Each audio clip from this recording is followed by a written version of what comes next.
The wind carried voices across the water. 200 souls gathered at the edge of Sweetwater River, their breath hanging white in the February cold, the kind of cold that made promises feel permanent. Charlotte Sullivan stood at the river's edge, a surveyor's map clutched in hands that had learned to stop shaking.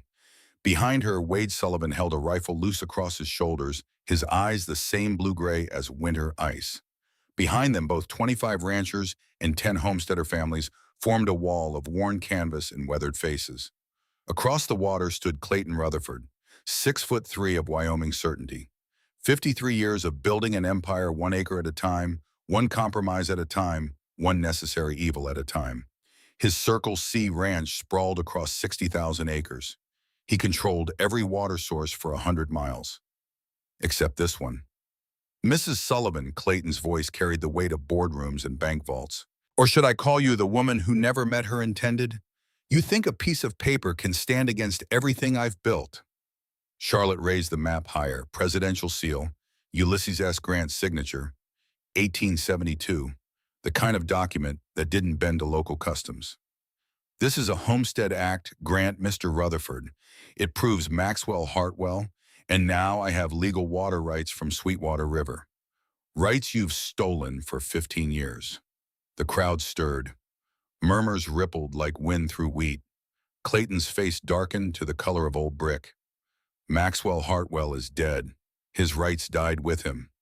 Charlotte took one step forward. The ice cracked beneath her boot, but she didn't look down. Because you killed him. The murmur stopped. 200 people held their breath. Clayton's hand drifted toward the Colt at his hip.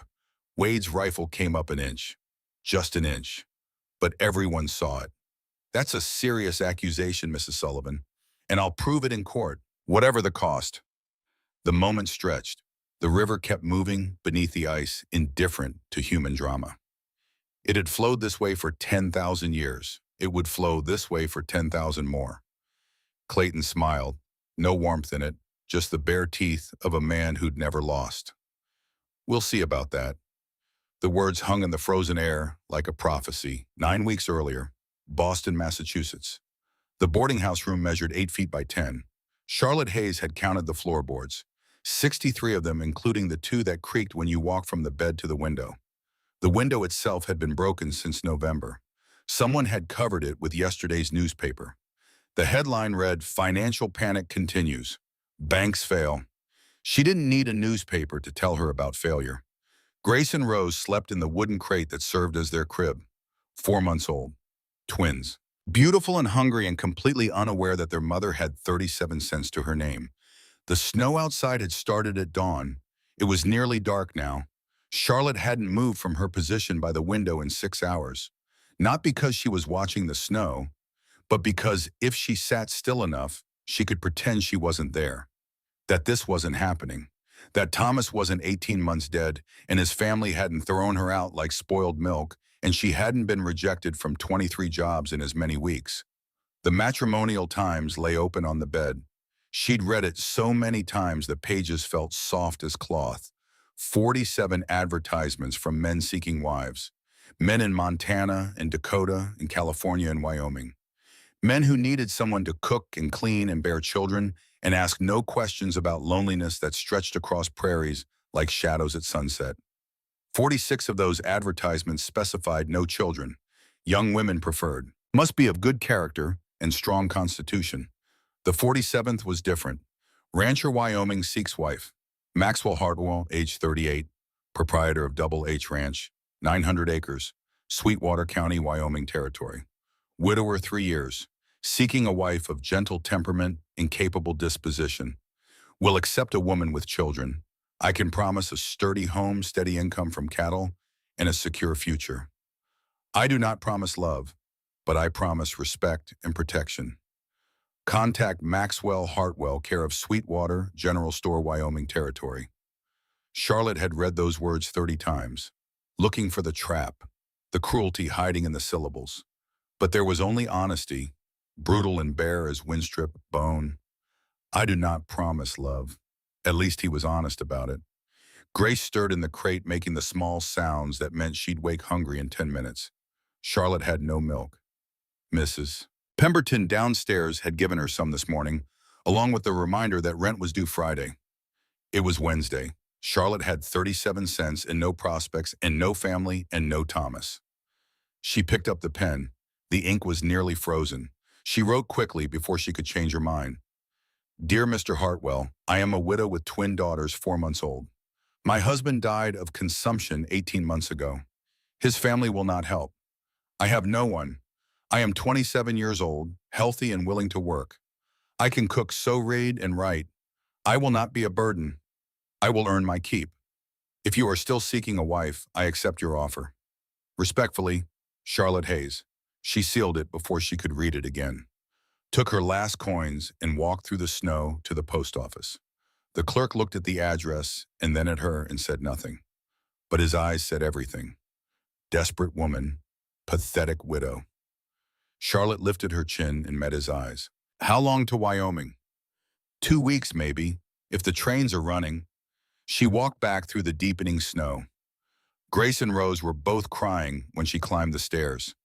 Mrs. Pemberton was waiting in the hallway, arms crossed over her considerable bosom. Rent, Mrs. Hayes, Friday. I know. No more extensions. My husband says you go to the street if you can't pay.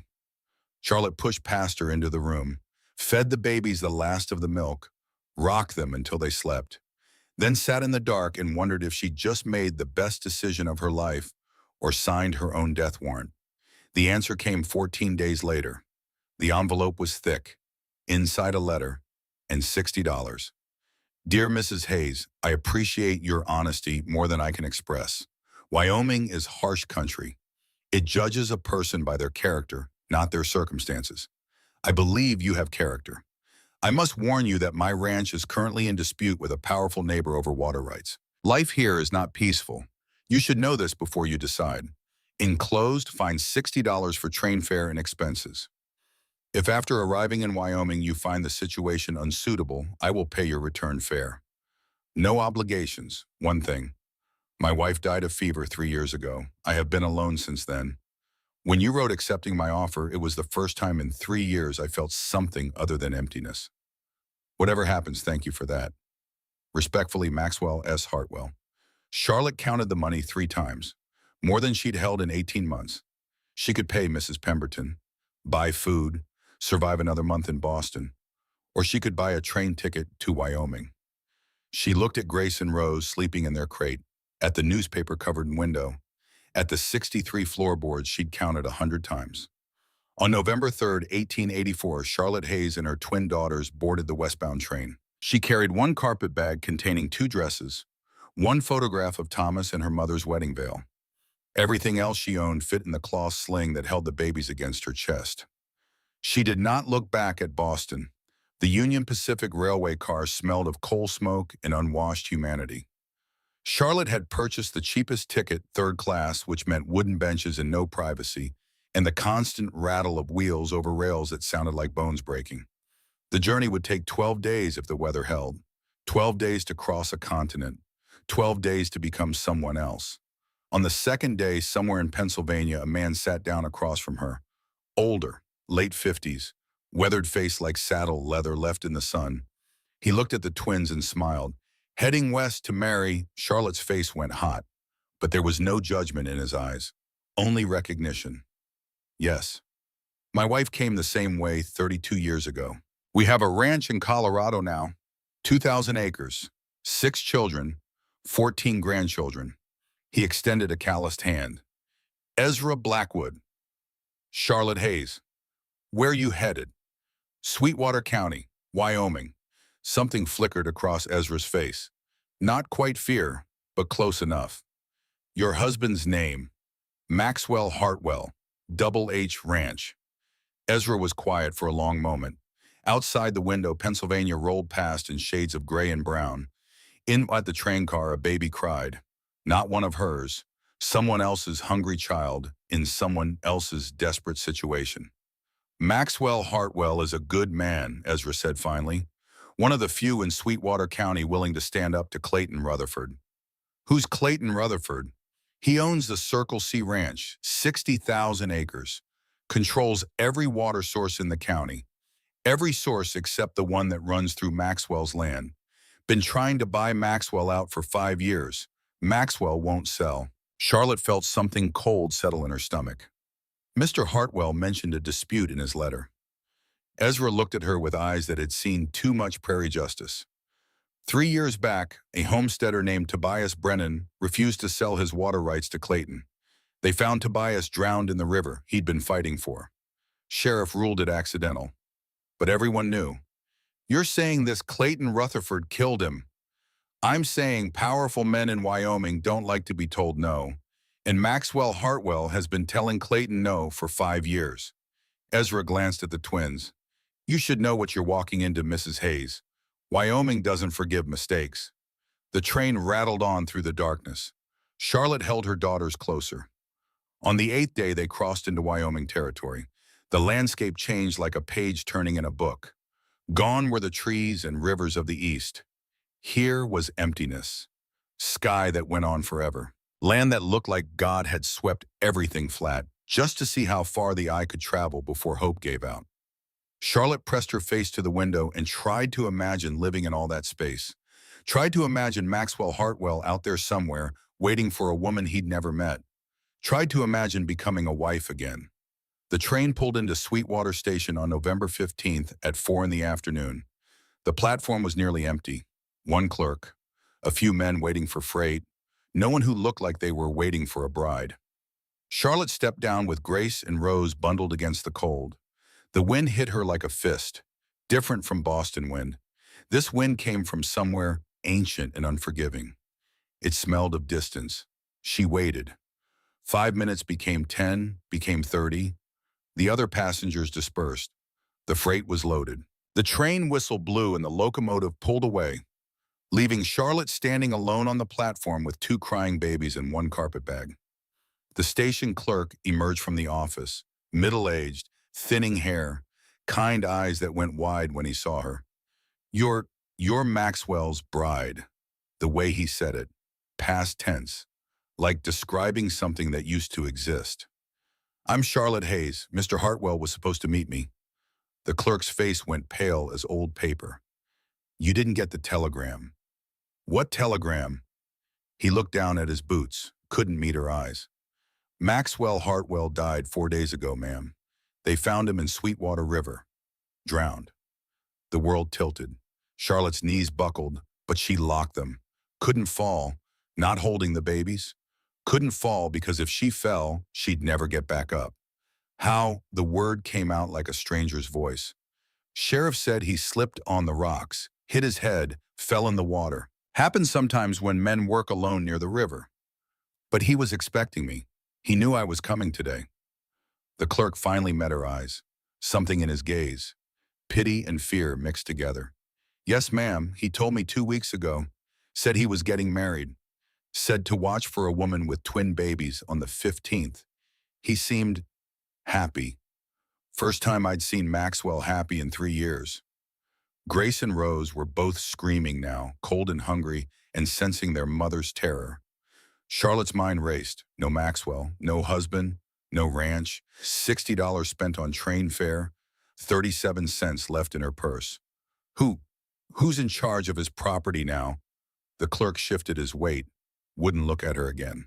Territory law says it goes to county administration. They'll auction it off in 30 days if there's no will. But I heard what? His voice dropped to barely above a whisper. Maxwell had a head wound before he went in the water. Sheriff Harlan Cobb said it was from hitting a rock, but Sheriff Cobb works for Clayton Rutherford, and Clayton's been trying to get Maxwell's water rights for 5 years. Charlotte understood then. Understood with the terrible clarity that comes right before you realize you're drowning. You think Maxwell was murdered? I don't think anything, ma'am. I'm just a station clerk. But you should know that Clayton Rutherford doesn't like people standing in his way. The sun was setting, temperature dropping. Charlotte could see her breath. Grace and Rose were still crying. The clerk was looking at her like she was already a ghost. Is there a hotel, boarding house 2 streets over? But Mrs. Carmichael won't take women with babies. Says they're too much trouble. Then what am I supposed to do? The clerk started to answer, But movement behind Charlotte made him look up. His expression changed, relief in something else, respect maybe. Charlotte turned. A man stood at the edge of the platform, tall, lean in the way that comes from hard work, not starvation. Maybe 34, 35. Canvas coat, dark with trail dust. Worn leather gloves. A hat that had seen better days pulled low over eyes that were the color of winter sky just before snow. He led an Appaloosa horse, the kind that cost more than most men made in a year. The horse stood quiet, well-trained, patient. The man had the same quality, like he could wait forever if necessary. He looked at Charlotte, at the twins, at the single carpet bag. His expression didn't change, but something in his eyes did. Some small shift, like light moving across water. Gus, his voice was low, rough from disuse. She Maxwell's bride? The clerk nodded. Arrived just now, was just telling her about. I heard. The man's eyes never left Charlotte. You have somewhere to stay. Charlotte's voice broke. She cleared her throat. Tried again. I was just asking about a boarding house. Mrs. Carmichael won't take you. Not with babies. He stated it like fact, not judgment. My ranch is 5 miles west. You and the children can stay there. No cost. Until you figure out what comes next. Charlotte stared at him. After 18 months of doors slamming in her face, after 23 job rejections, after Thomas's family calling her cursed, and Mrs. Pemberton threatening to throw her into the street, here was a stranger offering help. I don't even know who you are. Wade Sullivan. I own the ranch next to Maxwell's. We were friends. A pause. Small, but significant. He told me about you 2 weeks ago. Said he was bringing home a family. Said it like he could barely believe it. Like he'd forgotten what hope felt like. Tears burned Charlotte's eyes. She blinked them back. I'm sorry for your loss. Ours. Wade's jaw tightened. Maxwell was a good man. He deserved better than dying alone in a river. Something about the way he said it, not grief, anger. Before Charlotte could respond, a new voice cut through the cold. Albion, the lady's not your concern. A man emerged from the station office. 50s, gone to fat around the middle, star pinned to his vest. Sheriff. Wade didn't turn, didn't even look. Evening, Harlan. Mrs. Hayes doesn't have any claim here. Maxwell's dead. The ranch will be auctioned, and she should get back on the next train east. Now Wade turned, slow, deliberate. The movement of a man who'd learned that speed wasn't always necessary if you knew how to use silence. She just traveled 1,200 miles because Maxwell asked her to. That gives her more claim than most. Sheriff Harlan Cobb's face reddened. Law says different. No wife, no claim. Ranch goes to the county. Convenient.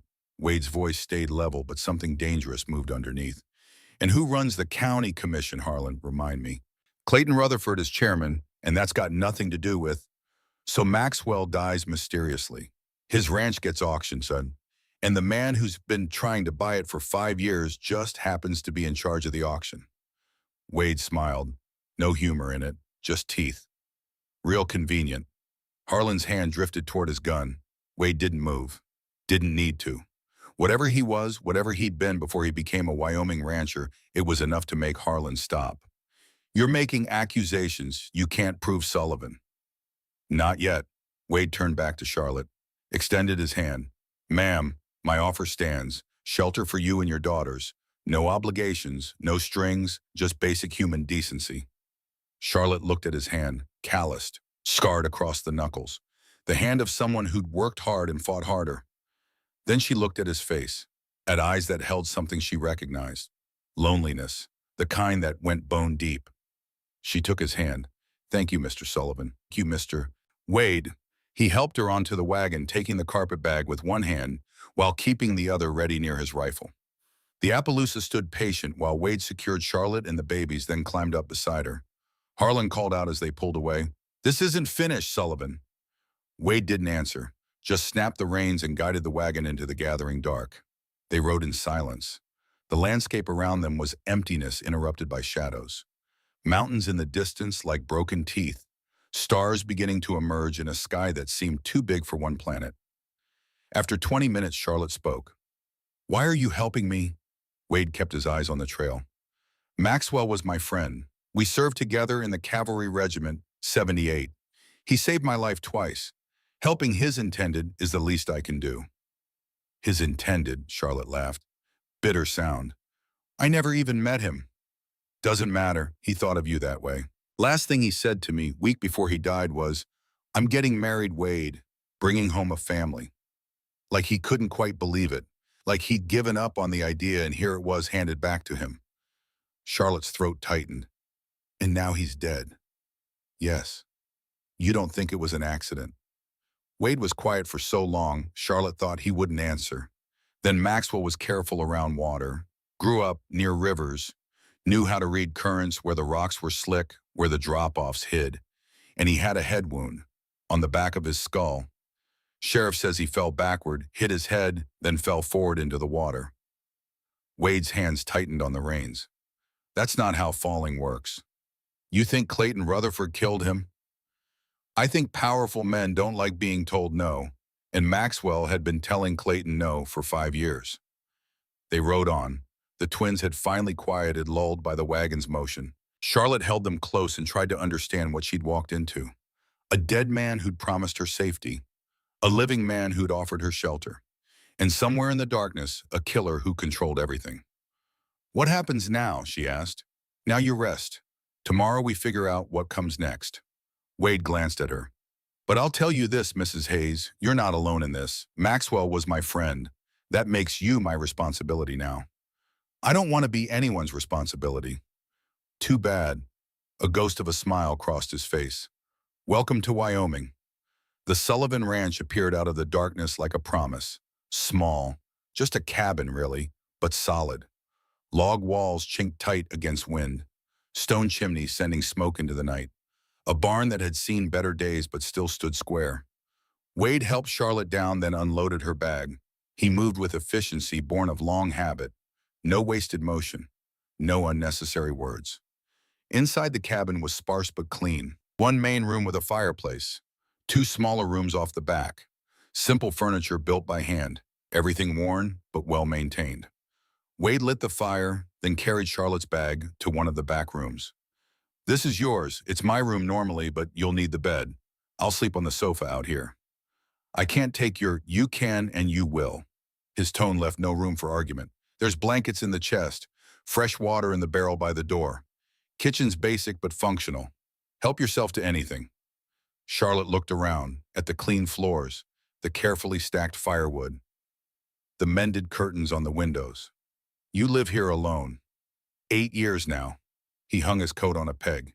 "My wife left, went back to Boston, said Wyoming was too wild, too lonely, said I worked too hard and talked too little, and she couldn't take another winter of silence." "I'm sorry." Wade shrugged our barn.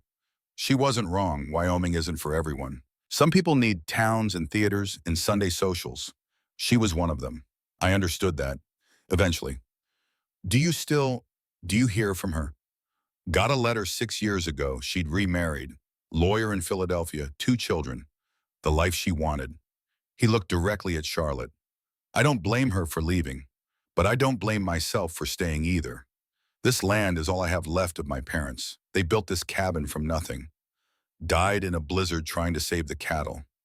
I was 19. I've held on to this place for 15 years because letting go would mean their work was for nothing." Charlotte recognized the look in his eyes, the same look she saw in her own mirror. "You think if you keep the ranch alive, they're still alive somehow?" "Something like that." Grace stirred in Charlotte's arms, making small, hungry sounds. Wade moved to the kitchen, returned with a jar of milk. "From this morning, still good. Got some bread and bacon, too, if you're hungry." Charlotte took the milk with trembling hands. "Why are you doing this? You don't know me." Wade was quiet, looking at the fire. "Years ago, when Annabelle left, I stood at the train station and watched her go. Stood there until long after the train disappeared, hoping maybe she'd change her mind. Come back. But she didn't. And not one person asked if I was all right. Not one person offered to help. They just watched, like I was entertainment." He turned to face her. "I swore that day I'd never be the person who just watches. So when I see someone who needs help, I help. Simple as that." The fire crackled. Outside, wind scraped against the cabin like something trying to get in. Charlotte fed the babies, and for the first time in 18 months, the knot in her chest loosened slightly. "Thank you," she whispered. Wade nodded and moved toward the door. "Sleep, Mrs. Hayes. Tomorrow's going to be complicated." He left her there in the warm room with her daughters, and for just a moment, Charlotte let herself believe she might survive this. Morning came cold and clear. Charlotte woke to silence so complete it felt like presence. No city sounds, no vendors calling, no rattle of carriages on cobblestone. Just wind and space and the vast quiet of empty land. Wade was already gone. A note on the table, gone to Maxwell's place. Back by noon. Help yourself to breakfast. Charlotte fed the twins, then explored the cabin in daylight. Wade had understated everything. The cabin wasn't just clean, it was meticulous. Books lined one wall, carefully organized. The few dishes were washed and stacked. Even the floor had been recently swept. A man who lived alone, but refused to let himself become slovenly. A man who kept standards even when no one was watching. Charlotte was feeding Grace when she heard horses. Multiple horses. She moved to the window. Wade rode up the trail, but he wasn't alone. 6 riders. 4 men on horseback surrounding Wade's wagon. And in the center, mounted on a gray stallion that probably cost more than Charlotte's entire boarding house in Boston, rode a man who could only be Clayton Rutherford. Tall, broad-shouldered, 50-something but carrying it like a weapon. Clothes that spoke of money and authority. Face that spoke of decisions made and never regretted. Charlotte watched as they all dismounted, heard voices but couldn't make out words. Then Wade's voice raised, "She's under my protection." "Clayton, that's not changing." The door opened. Wade came in first, face set hard. Then Clayton Rutherford, removing his hat with practiced courtesy eyes, sweeping the cabin until they found Charlotte. "Mrs. Hayes," his voice was educated, Eastern schools, but worn rough by years of Wyoming wind. "Clayton Rutherford, I'm sorry for your loss." He extended his hand. Charlotte, holding Rose, couldn't take it. Clayton noticed, lowered his hand smoothly. "No offense taken, just noting information. I understand you traveled quite a distance to marry Maxwell Hartwell." "Yes. Terrible tragedy, his death. He was a good neighbor. We had our disagreements, but I respected him." Wade made a sound that might have been a laugh. Clayton ignored it. "I wanted to come personally to make you an offer, Mrs. Hayes. I know you're in a difficult position.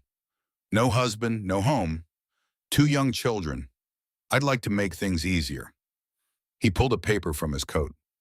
"I'm prepared to purchase the Double H Ranch for $8,000. That's more than fair market value. With that money, you could return to Boston, establish yourself comfortably, provide for your daughters." Charlotte looked at the paper, at the number written there, more money than she'd ever seen. "The ranch isn't mine to sell. I never married Maxwell." "True, but you're his intended. That carries some legal weight in territory court, especially if you have correspondence proving the arrangement." "How do you know I have correspondence?" Clayton smiled. Professional warmth. "Mrs. Hayes, I've built 60,000 acres from nothing. I didn't do that by being uninformed. I know Maxwell sent you money. I know you accepted his proposal. I know you came here with the intention of marriage. That makes you more entitled than anyone else." Wade stepped between them.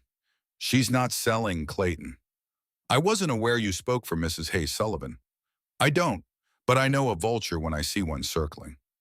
Clayton's pleasant expression hardened slightly. "Careful, Wade. You're speaking to a county commissioner. I'm speaking to a man who wanted Maxwell's water rights for 5 years, who threatened him repeatedly, who now conveniently stands to gain everything because Maxwell's dead." The room went cold. Clayton's men shifted outside. Charlotte could see their hands moving toward guns. Clayton held up one hand. Everyone stopped. "That's a serious accusation." "Not an accusation, just facts. And I'm going to prove it." Clayton looked at Wade for a long moment, then back to Charlotte. The pleasant mask slipped back into place. "Mrs. Hayes, I understand you're in a difficult position.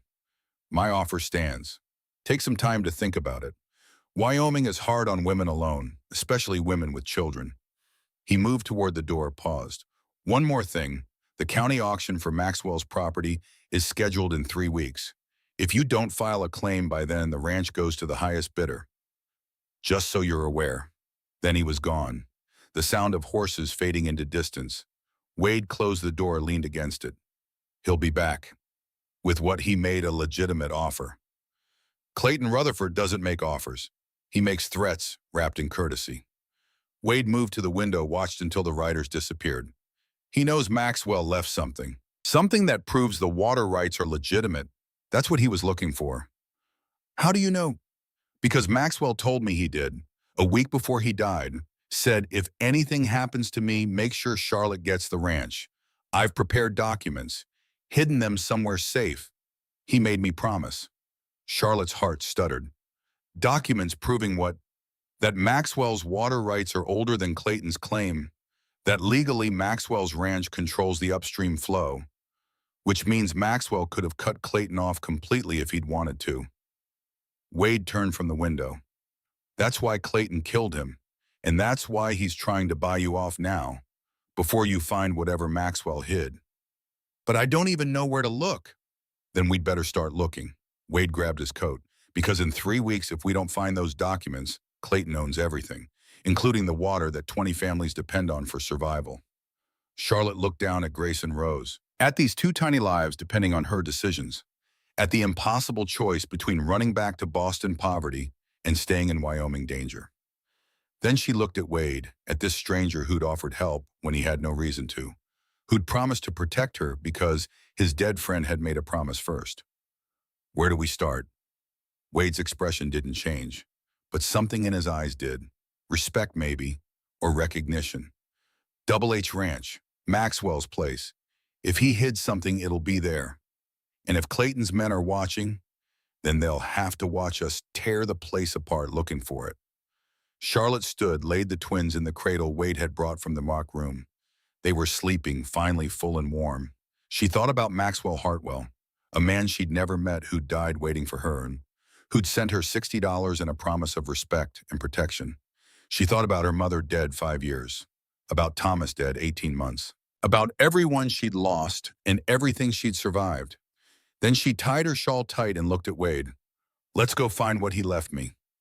They rode out into the morning cold. Behind them, Grace and Rose slept in the cabin. Ahead, somewhere in Maxwell Hartwell's ransacked ranch house, lay the answers that would determine whether Charlotte Hayes had a future in Wyoming, or whether she'd come 1,200 miles just to watch another man's dreams die in the water. The Double H Ranch sat 3 miles west of Wade's property, connected by a trail that wound through stands of ponderosa pine and across frozen creek beds.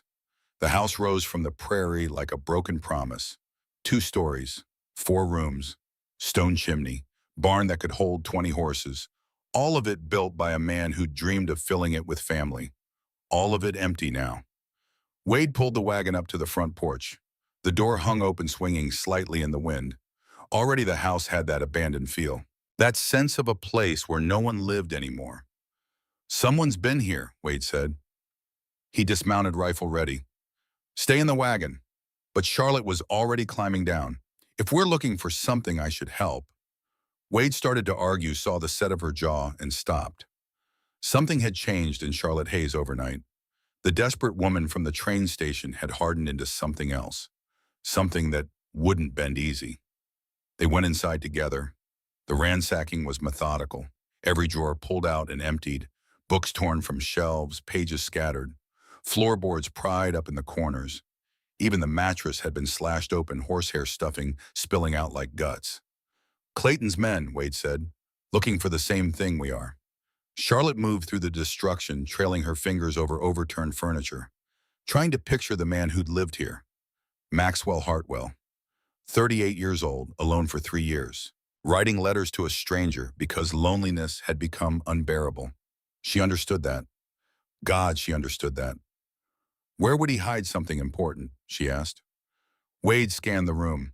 Somewhere Clayton's men wouldn't think to look. Somewhere that meant something to Maxwell personally. They searched for an hour. Charlotte took the kitchen while Wade worked through the bedroom. Nothing, just more destruction and the ghost of what this place might have been.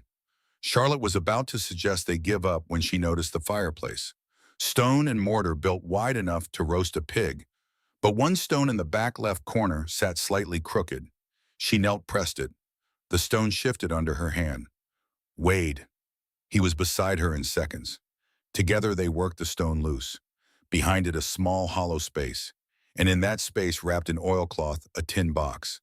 Charlotte's hands shook as she opened it. Inside 3 items that would change everything. A handwritten document on legal paper. Maxwell's will, clear and simple. I, Maxwell S. Hartwell, being of sound mind, do hereby bequeath all my property, including the Double H Ranch, and all water rights pertaining thereto to Charlotte Hayes, the woman who agreed to become my wife. If I should die before her arrival, this bequest stands. Signed November 1st, 1884. Witnessed by Wade Sullivan and Prudence Ashford. A surveyor's map dated 1872, showing the Sweetwater River's course through Maxwell's property, marked with the territorial seal and President Grant's signature. Official government documentation of water rights that predated Clayton's claims by 6 years. And a journal, leather-bound. The last entry dated November 10th, the night before Maxwell died. Charlotte read it aloud, her voice breaking on the words. Clayton came today, made his final offer, $8,000 for the ranch and water rights. When I refused, he said, accidents happen to stubborn men. Look what happened to Tobias Brennan. Direct threat. I've written to Charlotte, the woman I hope to marry. If I die before she arrives, at least my legacy will go to someone who deserves it, not to a murderer. The silence that followed was absolute. Wade took the journal, read the passage again. His face had gone hard as winter stone. This is proof Clayton threatened him. Maxwell documented it. We take this to the territorial court. Clayton goes to prison. Will they listen? Sheriff Cobb works for Clayton. Sheriff Cobb is county law, but this is murder. That means territorial jurisdiction. We can request a federal marshal. Wade carefully rewrapped the documents. But we have to move fast. Clayton will know we found something. He'll try to stop us before we can file a claim. Charlotte looked around the ransacked house, at all of Maxwell's hope torn apart and scattered, at the life he'd tried to build alone, at the future he'd offered her, now represented by 3 pieces of paper in a tin box. What do we do? Wade's eyes met hers. We go to the town council meeting tomorrow. We register the will, make it official. Once it's on public record, Clayton can't make it disappear. He'll fight it. Of course he will, but you'll have the law on your side. And me. Wade paused. If you want to fight, that is, you could still take Clayton's offer. $8,000 is more than most people see in a lifetime. Charlotte thought about Boston, about the boarding house with 63 floorboards and newspaper-covered windows, about Mrs. Pemberton and her threats, about a life of slow starvation and desperate choices. Then she thought about Maxwell writing that journal entry, knowing he might die, hoping Charlotte would arrive and claim what he'd left her, trusting her to honor his sacrifice. Maxwell gave me something no one else would, a chance. I won't dishonor that by running. She stood brushing dust from her dress. We fight. The Sweetwater County Town Council met in a building that doubled as church on Sundays and courtroom on weekdays. 7 men sat at a long table facing rows of benches where townspeople could observe. 5 of those 7 owed their positions to Clayton Rutherford's money. 1 was neutral. 1 represented the homesteaders. Charlotte walked in with Wade on one side and Prudence Ashford on the other. Prudence was 52, steel-haired widow of the county's only other lawyer. She'd taken over his practice when he died and refused to work for Clayton, which made her either very brave or very foolish. The townspeople stared. Charlotte felt their eyes like brands. Widow from the east. Dead man's intended. Woman alone with twin babies. Every judgment and assumption written on their faces. Clayton Rutherford sat at the head of the table. He didn't look surprised to see them, just nodded politely like Charlotte was an expected guest at a dinner party. Mrs. Hayes, Mr. Sullivan, Mrs. Ashford, what brings you before the council today? Prudence stepped forward, placed the documents on the table. We're here to register Maxwell Hartwell's last will and testament, dated November 1st, 1884, witnessed by myself and Wade Sullivan, leaving all property to Charlotte Hayes. Clayton picked up the will, read it slowly. His expression never changed, but his fingers tightened on the paper just slightly. Just enough. Interesting. Maxwell never mentioned having a will when we discussed his property situation. Why would he? Wade asked. You were trying to force him to sell. Not exactly the kind of man you share legal documents with. Clayton set down the will. Mr. Sullivan, I understand you and Maxwell were friends.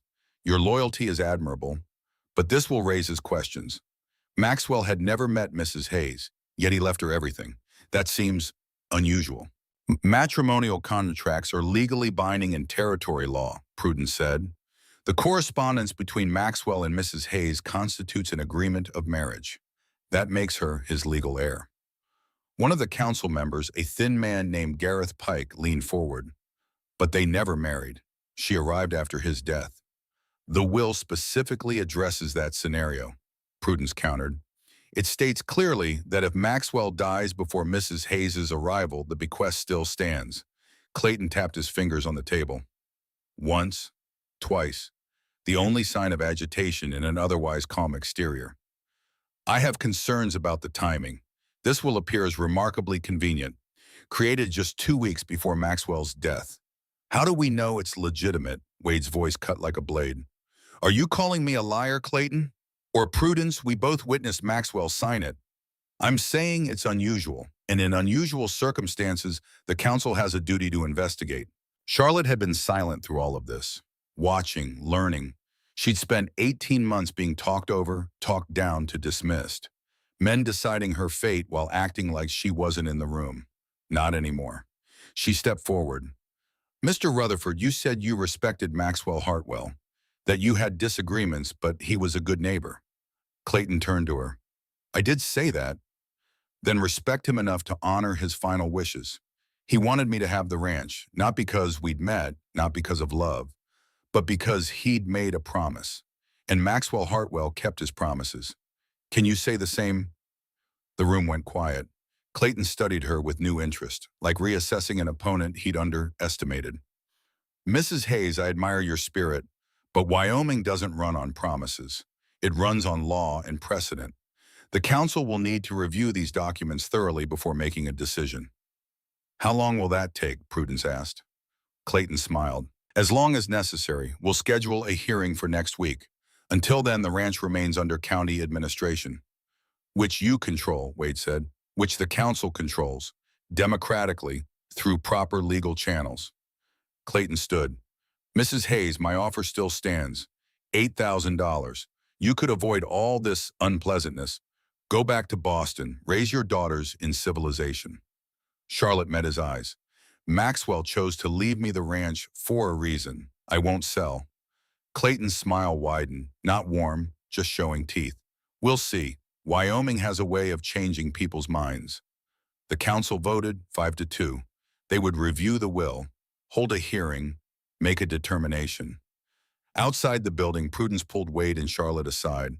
Clayton will use that week to build a case against the will's legitimacy. We need to be ready. What can we do? Charlotte asked. We need to show the court that Maxwell's water rights matter, that they affect more than just his property. Prudence looked at Wade. How many homesteaders are using water from Sweetwater River? 20 families, maybe more. Maxwell had an agreement with them, shared his water rights, let them irrigate and water their cattle for free. And when Clayton takes over, Wade's face darkened. He'll cut them off, force them to buy water at his prices, or sell their land to him cheap. Prudence nodded. Then we get those families on our side. Show the court that this isn't just about one ranch. It's about the survival of an entire community. That night, Wade and Charlotte rode from homestead to homestead. 20 families scattered across the county. Farmers and ranchers trying to scratch life from hard soil. People who depended on Maxwell's generosity for their survival. At each stop, Charlotte told the same story. Who she was. What Maxwell had left her. What Clayton would do if he won.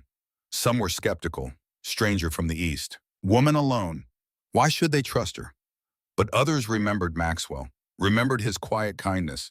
The way he'd shared water when he could have hoarded it. The way he'd stood up to Clayton when everyone else bent. By midnight, 15 families had agreed to support Charlotte's claim. Agreed to testify at the hearing. Agreed to stand against Clayton Rutherford even though it meant risking everything. Wade and Charlotte returned to Sullivan Ranch as dawn broke over the mountains. Exhausted. Hopeful. terrified. Wade fed the horses while Charlotte checked on the twins.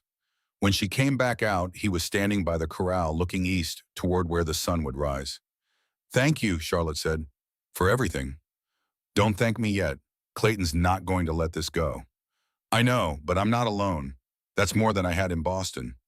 Wade turned to face her. In the pre-dawn light, his eyes were darker blue, like deep water. "Charlotte, there's something you need to understand. If you win this claim, if you get the ranch and the water rights, you'll have a target on your back. Clayton doesn't lose. And when he feels threatened, he gets dangerous. You think he'll try to kill me like he killed Maxwell? I think he'll try everything. Legal action first, then pressure, then worse." Wade stepped closer. "But there's a way to protect you. Make it harder for him to act." "How I—" Wade took a breath, like a man about to jump off a cliff. "We get married, legally. Make you Charlotte Sullivan instead of Charlotte Hayes. Merge your claim with mine. Two ranches become one. Sullivan Hartwell Ranch. Community property. If something happens to you, it doesn't go to auction. It stays with me, and vice versa." Charlotte stared at him. "You're proposing marriage to protect a land claim. I'm proposing a partnership. Legal protection, safety for you and the girls." Wade's voice softened. "I'm not asking for love, Charlotte, or even affection. Just a practical arrangement. You need protection. I can provide it. In exchange, you help me run two ranches, and we both fight to preserve Maxwell's legacy." The eastern sky was lightning, pink and gold spreading like watercolor. Charlotte thought about Thomas, about the marriage she'd had, built on hope and destroyed by consumption and poverty. About Maxwell, the marriage she'd almost had, built on desperation and ended before it began. And now Wade, offering a marriage built on mutual need and honest respect. "What about your wife?" she asked. "Annabelle, are you divorced?" "She filed papers 5 years ago. It's legal. I'm free to remarry." "And you want to remarry me, a woman you've known 3 days. I want to protect you. I want to honor Maxwell's wishes. I want to stop Clayton from taking everything." Wade met her eyes. "And maybe I'm tired of being alone. Maybe having you and Grace and Rose in my house these past days has reminded me what it feels like to have family. Even temporary family." Charlotte's throat tightened. "This isn't temporary." "Not if you don't want it to be." The sun broke over the mountains, first light flooding the valley, illuminating everything. Charlotte thought about Grace and Rose sleeping inside, about the life she wanted for them, safety, food, a future that wasn't measured in desperation in 37 cents. She thought about Wade, this quiet man who'd offered help when no one else would, who'd kept his word to a dead friend, who was now offering his name and his protection because he believed it was right. "If we do this," she said slowly, "if we marry, what would you expect from me? Honesty, hard work, help running the ranches. A partner, not a servant. And at night," Wade's face colored slightly, "separate rooms, for now, until you're ready. If you're ever ready, that's your choice. I won't force anything." Charlotte looked at this man, really looked, saw the loneliness he tried to hide, the hope he was afraid to show, the decency that ran deep as bedrock. "Ask me properly," she said. Wade blinked. "What, if you're going to propose marriage, do it properly, not as a business arrangement, as a man asking a woman." Wade swallowed, removed his hat, held it against his chest like a shield. "Charlotte Hayes, I know I'm not much, a failed husband with a small ranch and more stubbornness than sense. But I promise I'll protect you and your daughters with everything I have. I promise I'll honor Maxwell's memory by making sure his legacy survives. I promise I'll be honest with you, even when the truth is hard. I can't promise love, but I can promise respect, loyalty, partnership." He paused. "Will you marry me?" Charlotte felt tears threatening, pushed them back. "Yes, Wade Sullivan, I'll marry you." They were married 2 days later in the Sweetwater Church, Reverend Isaiah Cross presiding, 20 families in attendance. 15 armed men standing guard outside because everyone knew Clayton's response would come. Charlotte wore a gray dress borrowed from Prudence. Wade wore the same black suit from his parents' funeral. No rings.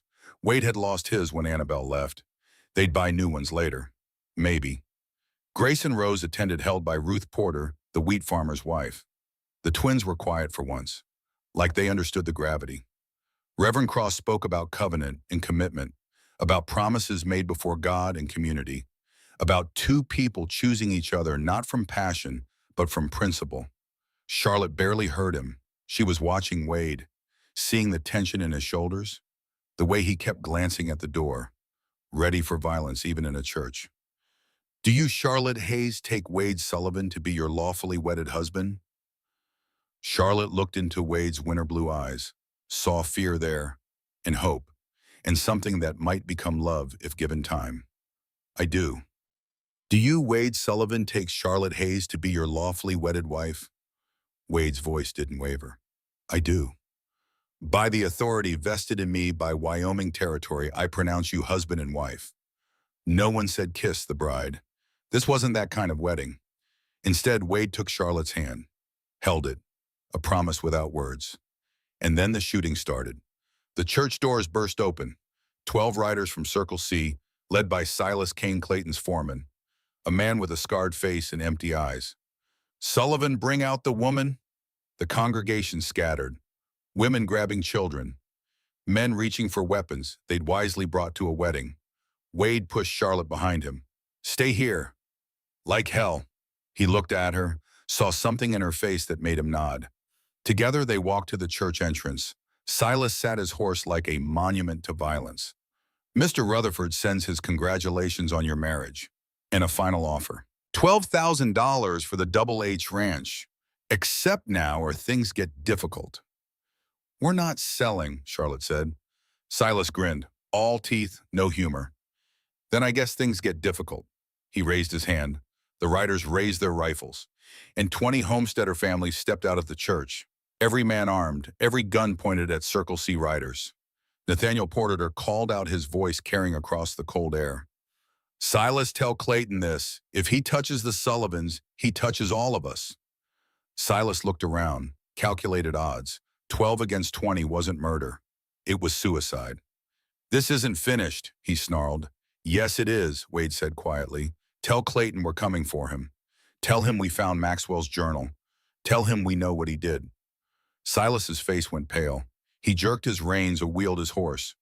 The Circle C riders followed, disappearing in a cloud of frozen breath and threat. The congregation exhaled.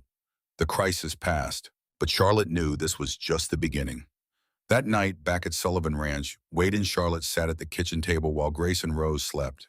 Between them, Maxwell's journal, Maxwell's will, the surveyor's map, evidence of murder, proof of water rights, the tools they had used to bring down Clayton Rutherford. We need to send this to the territorial governor, Wade said. Request a federal marshal, someone outside Clayton's influence. How long will that take? 6 weeks, maybe 8. And in that time, Clayton will try to kill us, yes. Wade looked at her, his wife now. I won't lie to you, Charlotte. This is going to get worse before it gets better. Clayton's scared. Scared men make mistakes, but they also get vicious. Charlotte thought about Maxwell, about dying alone in a river because he'd refused to bend, about Tobias Brennan before him, about all the people who'd stood up to Clayton and paid with their lives. Then she thought about Grace and Rose, about the future they deserved, about the life she'd come to Wyoming to build. Then we'd better be ready. Wade smiled. Small thing, but real. We will be. He reached across the table, took her hand.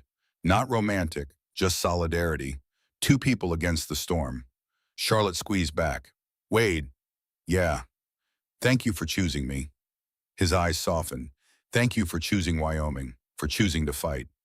They sat in the lamplight, hands joined while outside the wind picked up and the temperature dropped, and somewhere in the darkness, Clayton Rutherford planned his next move.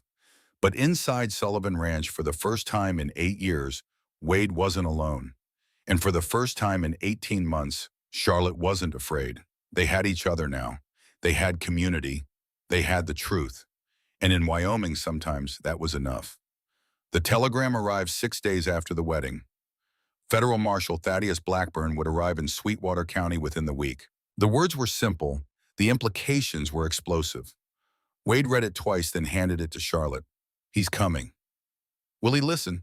Blackburn's got a reputation, fair but hard, doesn't bend to local politics. If we show him Maxwell's journal, the evidence he'll investigate. Charlotte looked out the window toward where Circle C land began. Somewhere out there, Clayton Rutherford was making his own plans, hiring his own lawyers, building his own defense. What happens if the marshal doesn't believe us? Wade's jaw tightened. Then we lose everything.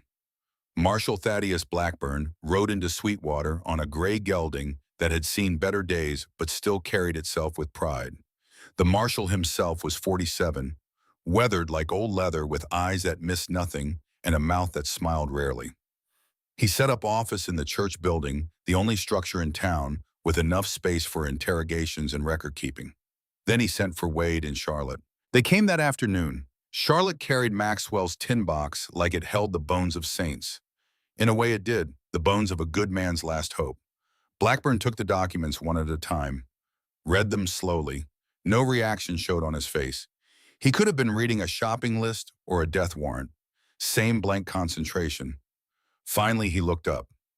This journal. You found it where, hidden in Maxwell's fireplace, Wade said, behind a loose stone. And you're certain it's Maxwell Hartwell's handwriting. I'd know his hand anywhere. We corresponded for years. Blackburn turned to Charlotte. Mrs. Sullivan, you never met Maxwell Hartwell before coming to Wyoming. No, sir. Yet he left you everything. Why, Charlotte chose her words carefully. He was alone. I was desperate. We made an arrangement. He offered security. I offered companionship. It wasn't romantic, just honest. And you believe Clayton Rutherford killed him for water rights. I believe the evidence speaks for itself. Blackburn tapped the journal. This is compelling, but it's also one dead man's word against a living man's reputation. Clayton Rutherford is county commissioner. He's built schools, helped families through hard winters. He's not some two-bit outlaw. Wade leaned forward. He's also threatened every homesteader who wouldn't sell to him, driven families off their land, used the law as a weapon when it suited him and ignored it when it didn't. Can you prove that? Give me a week. I'll bring you 20 witnesses. Blackburn studied Wade, then Charlotte, then the documents spread across his makeshift desk. I'll investigate, interview witnesses, examine the body if there's anything left to examine. But I want you both to understand something. Clayton Rutherford has money and influence. If I bring charges without ironclad evidence, he'll bury me in legal motions. And you'll have accomplished nothing except making a powerful enemy. He's already our enemy, Charlotte said quietly. Then let's make sure we beat him properly. Blackburn stood. I'll need to speak with anyone who had contact with Maxwell in the weeks before his death. I'll need the names of homesteaders affected by the water dispute.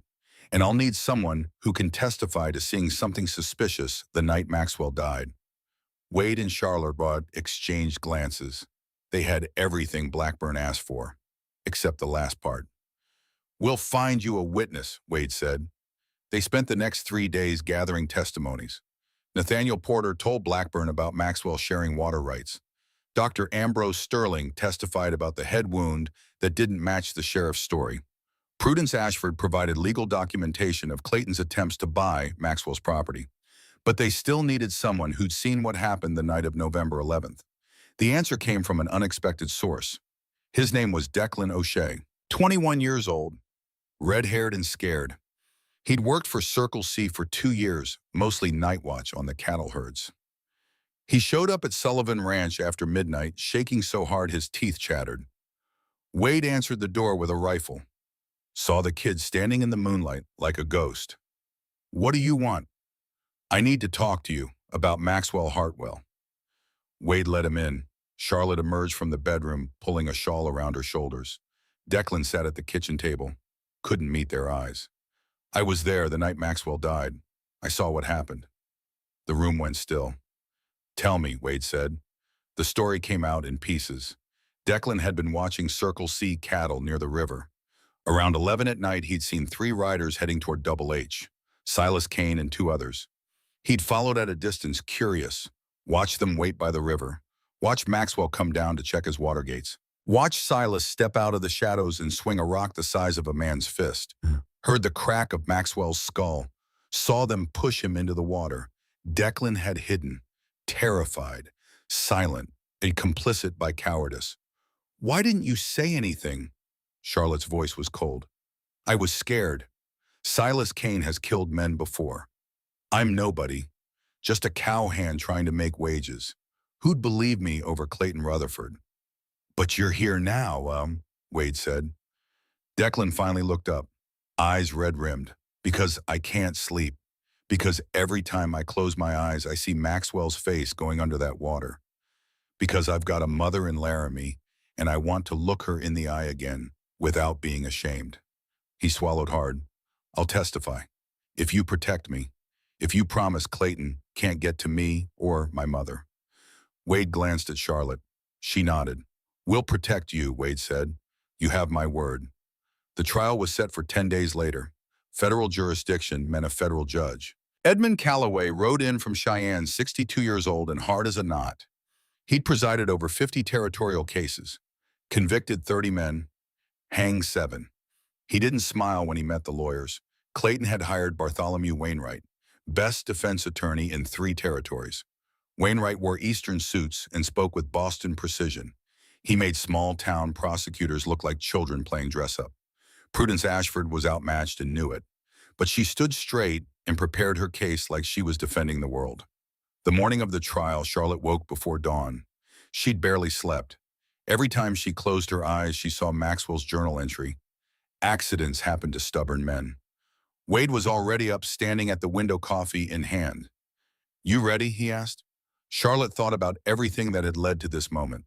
Thomas's death, the boarding house, the train west, Maxwell's murder, Wade's proposal. The wedding interrupted by violence. "No, but I'm going anyway." Wade smiled, small and sad. "That's the most honest thing anyone said to me in years."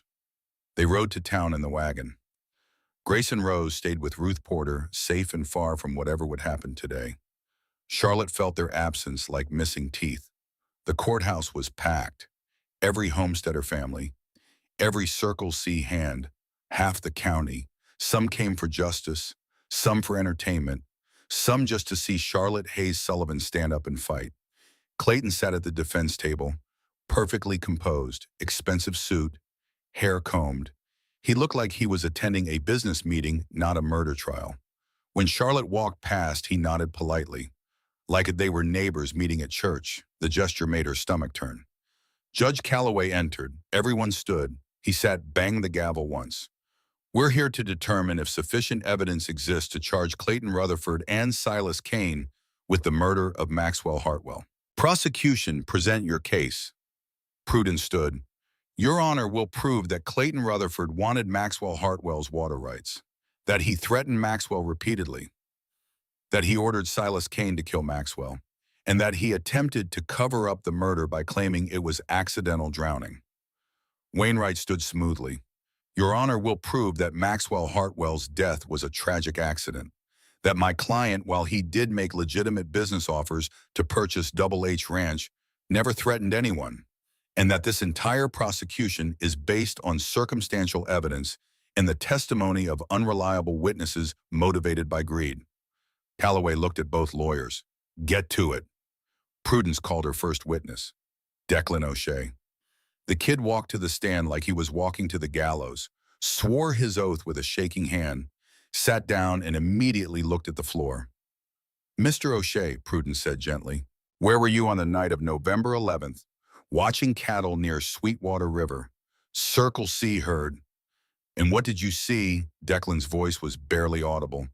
"I saw Silas Kane and 2 other Circle C riders heading toward Double H Ranch. I followed, stayed back, watched them wait by the river." "What happened when Maxwell Hartwell arrived?" "He came down to check his water gates. Does it every night, same time. Silas stepped out, had a rock, big one. Declan's voice broke. "He hit Maxwell in the head. Maxwell went down.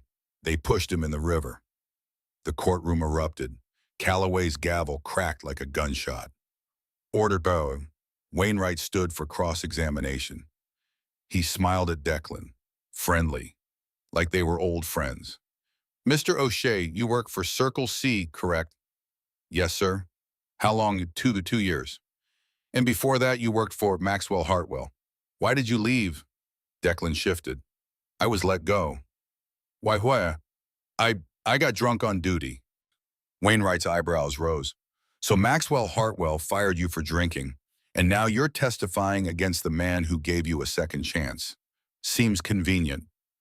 That's not, I'm telling the truth. Are you? Because I have 3 Circle C hands who'll testify that you were passed out drunk the night of November 11th, that you couldn't have seen anything because you were unconscious in the bunkhouse. That's a lie. Is it, or is your testimony the lie motivated by revenge against a man who gave you work when Maxwell wouldn't? Prudence objected. Calloway sustained it, but the damage was done. The jury looked at Declan with new suspicion. Wainwright called his 3 witnesses. They testified that Declan had been drunk and unconscious that night. Their stories were well rehearsed but vague on details. One couldn't remember the exact date. Another admitted he'd been drinking himself. The third contradicted the timeline by 2 hours. The jury looked unconvinced, but doubt had been planted. Declan left the stand pale and shaking. Charlotte wanted to comfort him, but couldn't. The trial moved on. Prudence called Dr. Sterling. He testified about Maxwell's head wound, about how it was inconsistent with a fall, about how the angle suggested Maxwell was struck from behind.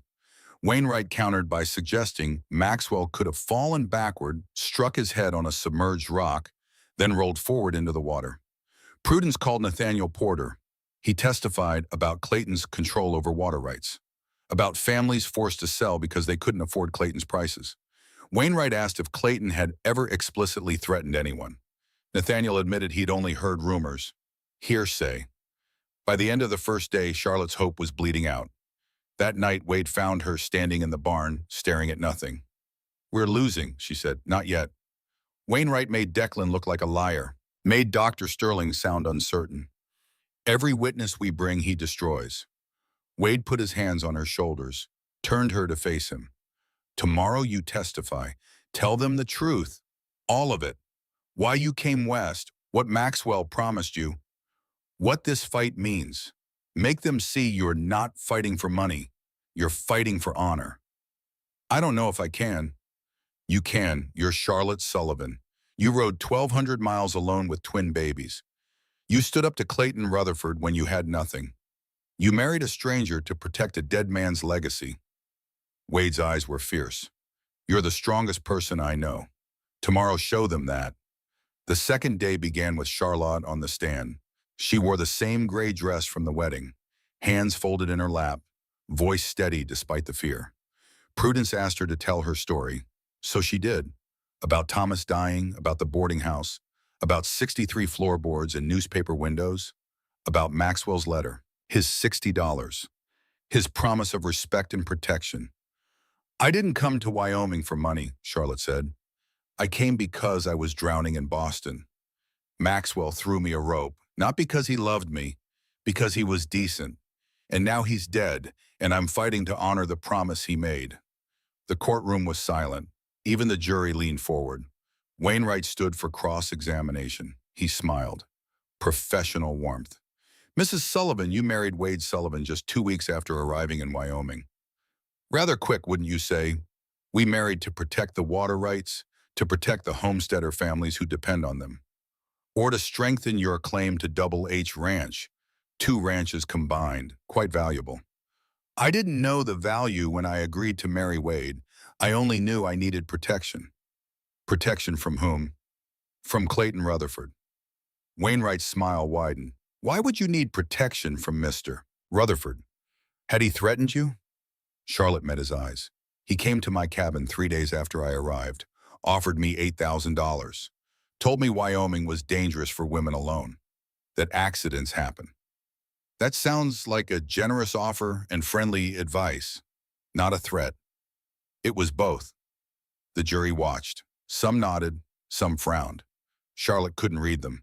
When she left the stand, her hands were shaking. Wade caught them, held them until they steadied. The prosecution rested.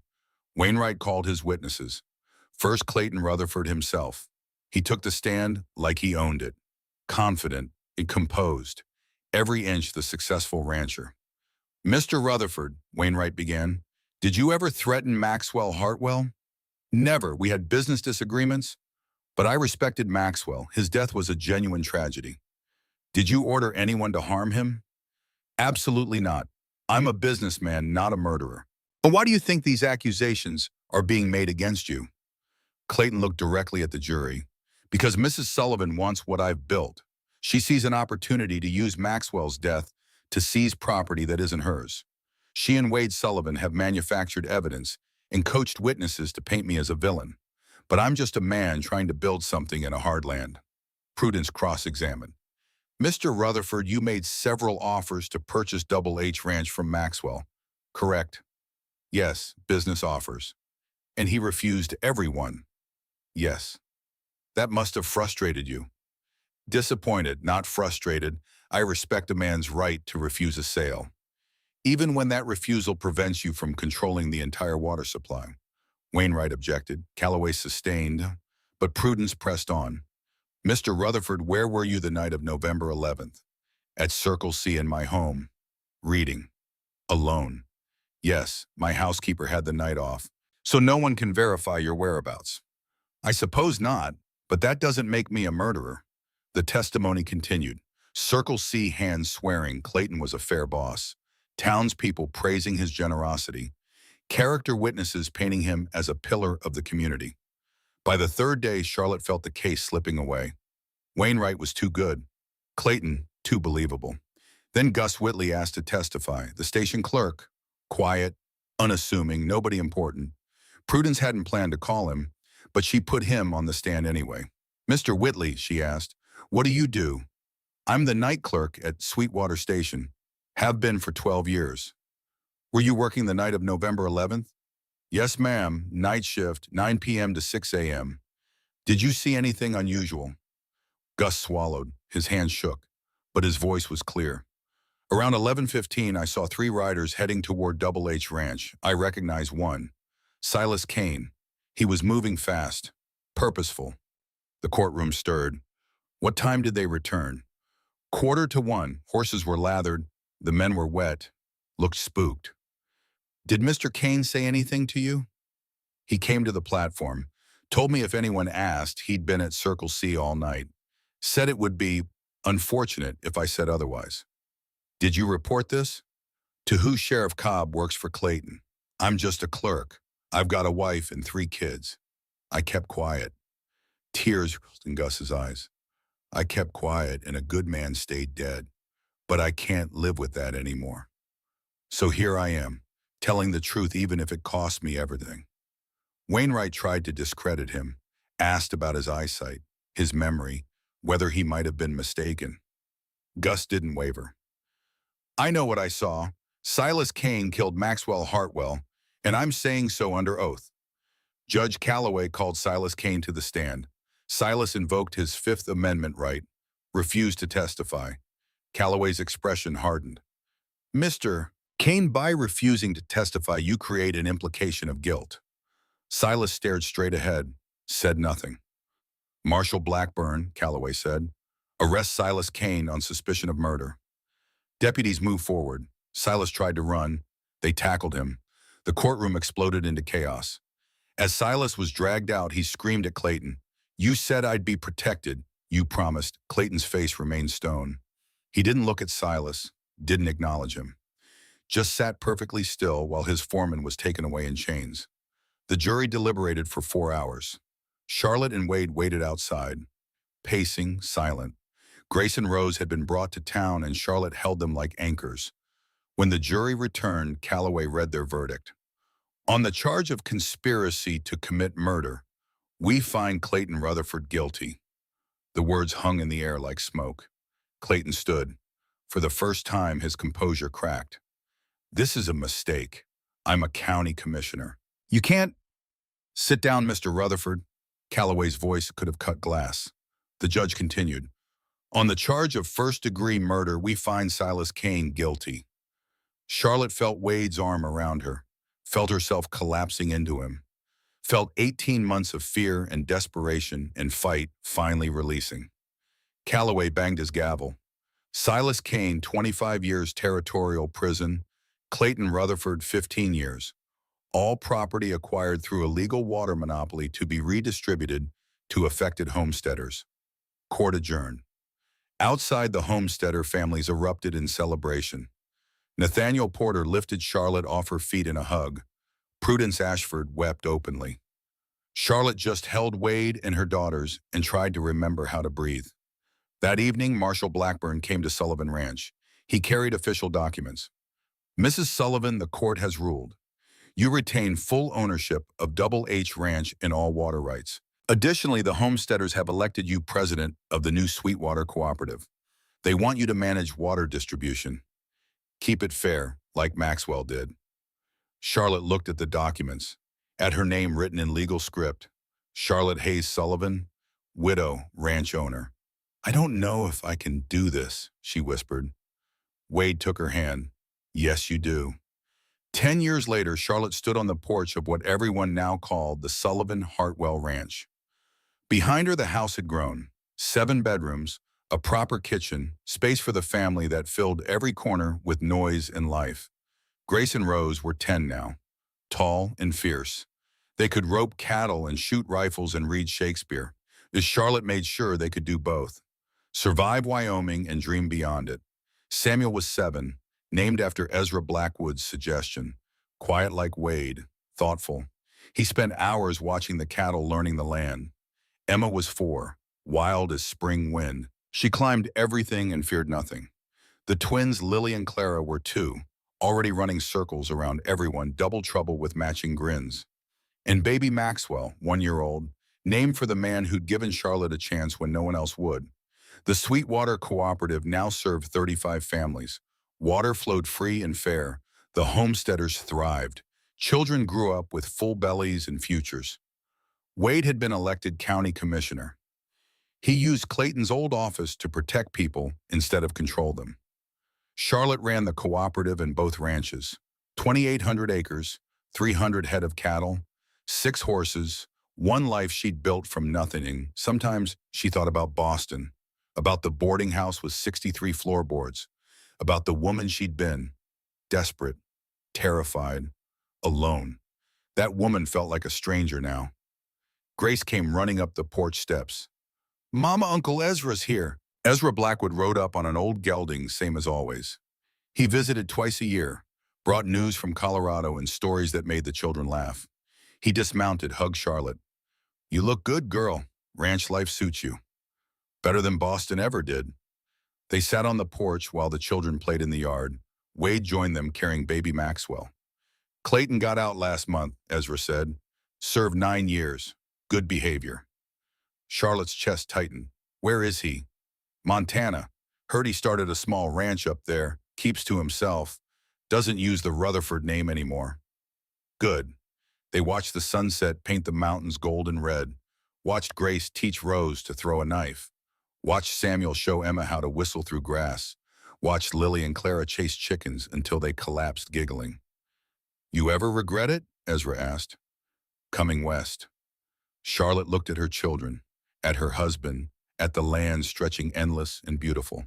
Not once. Not.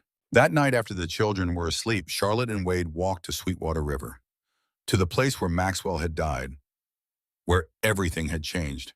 They came here every year on November 11th, a pilgrimage, a remembrance. Charlotte knelt by the water, touched its surface. Thank you, Maxwell, for the chance, for the hope, for believing in a stranger. Wade stood behind her, silent, respectful. You think he knows? Charlotte asked. What we built here? I think he's proud. Charlotte stood, turned to face her husband, the man she'd married for protection and stayed with for love. I'm glad you found me that day at the station. Wade smiled, real and warm, the smile he saved only for her. I'm glad you stayed. They walked back to the ranch house hand in hand. Behind them the river flowed on, ancient and indifferent, carrying water to fields and families and futures, carrying life forward, always forward. Inside the house, Grace had woken. Charlotte found her at the window looking out at the stars. Can't sleep, sweetheart. Mama, tell me about him, about Maxwell, the man who brought you here. Charlotte sat beside her daughter, brushed hair from her face. Maxwell Hartwell was a good man. He died before I could meet him, but he left me something more valuable than land or money. What? A chance to become who I was meant to be. Grace looked up with eyes that held Charlotte's determination. I want to be like him. Brave, honest. Then be like him. Stand up for what's right. Keep your promises. Help people who need it. Charlotte kissed her daughter's forehead. That's how we honor him. Not by mourning, by living the life he made possible. The years continued to turn. Grace and Rose grew up and married homesteader sons. Samuel took over the ranch operations. Emma became a teacher. Lily studied medicine. Clara ran the cooperative. Baby Maxwell became a lawyer who specialized in water rights law. Charlotte lived to see 26 grandchildren, lived to see the Sweetwater Cooperative become a model for the territory, lived to see Wyoming become a state. She died at 73, sitting on the porch with Wade beside her, holding his hand, watching the sunset one last time. Her last words were simple. Thank you for choosing me. Wade buried her next to Maxwell's grave. Two people who'd never met in life, united in death by the legacy they'd created. On Charlotte's headstone, Wade had carved, "She came west with nothing and built everything." Charlotte Hayes Sullivan, 1857 to 1930, beloved wife, mother, and keeper of promises. The Sullivan Hartwell Ranch still stands, run now by Grace's great-grandchildren. The water still flows free. The cooperative still operates. And sometimes on quiet November evenings, if you listen close by Sweetwater River, you can almost hear it. The sound of a woman who refused to quit, a cowboy who chose honor, a community that stood together. The sound of promises kept,